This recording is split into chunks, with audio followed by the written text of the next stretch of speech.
Selamat datang di Zoo Teknik. Teman-teman, berikut kami akan menjelaskan tentang teknik pengendalian hewan terhadap hewan kesayangan, yaitu hewan kucing. Pasti banyak teman-teman di sini yang memiliki kucing, namun banyak juga yang belum menghandling dan restrain dengan baik. Yang pertama, handling dengan cara mengelus-ngelus bagian tubuhnya agar dia merasa nyaman. Dan yang kedua, dapat dilakukan dengan cara mengangkat hewan kucing dengan mengangkat bagian tengkuk, lalu diangkat seperti ini. Bagian tengkuk ini sangat elastis.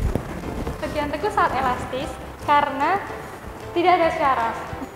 Dan ketika kitten saat kecil, dia diangkat oleh induknya di bagian tengkuknya. Yang ketiga adalah saat membantu saat pemeriksaan.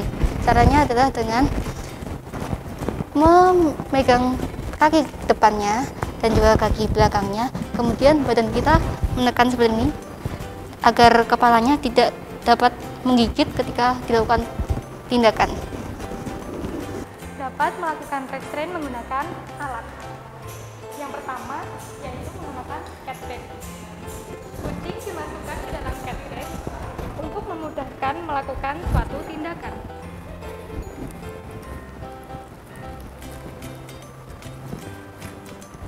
Kucing juga dapat dilakukan grooming, memotong kuku dengan menggunakan cat bag, yaitu dengan mengeluarkan ekstremitas kucing di tiap-tiap lubang yang ada di cat bag. Yang kedua, juga dapat melakukan injeksi atau pengambilan darah di vena sapena, yaitu kaki belakang pada kucing. Sebelum dilakukan injeksi atau pengambilan darah, kita perlu melakukan cukur pada rambut kucing. Yang kedua, menggunakan muzzle. Muzzle digunakan untuk melindungi operator dari gigitan hewan itu sendiri. Cara menggunakannya yaitu muzzle dimasukkan ke dalam moncong kucing lalu direkatkan sehingga kucing tidak akan menggigit operator. Bagian lubang berada di atas kucing. Kemudian jika tidak ada muzzle, kita juga dapat menggunakan tali. Yang pertama-tama kita buat simpul seperti ini. Kemudian simpul tersebut dimasukkan ke moncong kucing secara perlahan-lahan. Lalu tali diikat di bagian belakang kepala kucing. Namun perlu diperhatikan jangan sampai terlalu erat karena akan membahayakan kucing itu sendiri. Kemudian satu tali tersebut dimasukkan ke dalam simpul bagian kita buka. Kemudian ditali lagi di bagian belakang kepala. Jika tidak ada tali seperti ini, kalian bisa menggunakan tali yang lain. Kemudian kita juga dapat merestrain kucing dengan menggunakan handuk. Yang pertama, kita buka dulu, kemudian kucing diletakkan di dalam handuk. Dan jangan lupa di handling. Lalu kita membungkus kucing secara perlahan.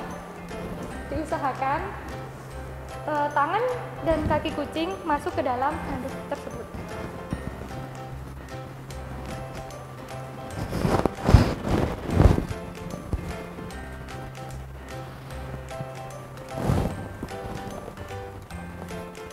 Kira-kira seperti ini teman-teman.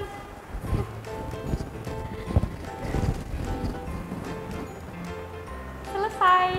Untuk hewan selanjutnya ada apa, Mbak Danti? Di sini kita punya anjing. Nah, anjing sendiri, untuk cara menghandling anjing itu sendiri adalah dengan mengelus-ngelus bagian kepala, dagu, atau sekujur badannya juga bisa. Nah, selanjutnya untuk cara merestrain anjing itu sendiri ada dengan alat leash. Ini tali Biasanya digunakan untuk operator jalan-jalan, pemilik jalan-jalan, diajak jalan-jalan kemana-mana agar anjing itu juga nggak lari. Habis itu ada alat selanjutnya ada muzzle. Nah, hal yang harus diwaspadai dari anjing itu sendiri ada gigitannya. Maka dari itu untuk memudahkan operator dalam pemeriksaan, biasanya anjing itu dipasang muzzle agar dia tidak melukai operator dan melukai dirinya sendiri. Terus selanjutnya ada juga, oh ya, begini caranya. Untuk muzzle sendiri, yang atas adalah yang berlubang karena dekat dengan hidung kan untuk bernafas, yang bawah yang tertutup. Nah, selanjutnya ada tali pramuka. Tali pramuka itu sendiri biasanya digunakan ketika tidak ada muzzle atau untuk hewan-hewan yang buas yang sudah nggak bisa untuk dikasih muzzle. Nah, biasanya untuk pemakaiannya itu sendiri, bagian yang tersimpul itu adalah bagian yang atas terlebih dahulu, lalu dipasangkan ada mulut anjing, kemudian ditali bagian bawah ada mulut anjing. Nah, kemudian ditarik ke belakang, jangan sampai kena telinganya ya. Kemudian ditali. Nah, selanjutnya disimpul pita.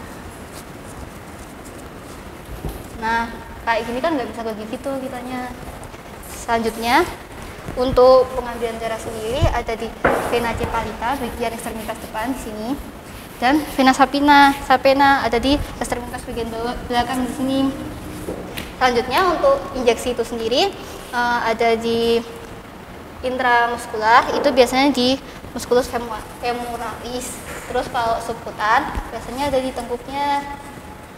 Nah, selanjutnya kalau injeksi intravena, terutama untuk infus itu biasanya ada di vena cephalika, yang sering dilakukan ya di vena cephalika, tapi dapat juga dilakukan di vena sapina. Nah, untuk cara membuka mulut anjing itu sendiri seperti ini ya teman-teman. Pertama tadi dihading dulu dengan cara dilus-lus, kemudian buka. Nah, dikenakan bagian sini gusi. Nah, terus dibuka. Ini biasanya. Nggak mau dia. Nah, seperti ini ya teman-teman.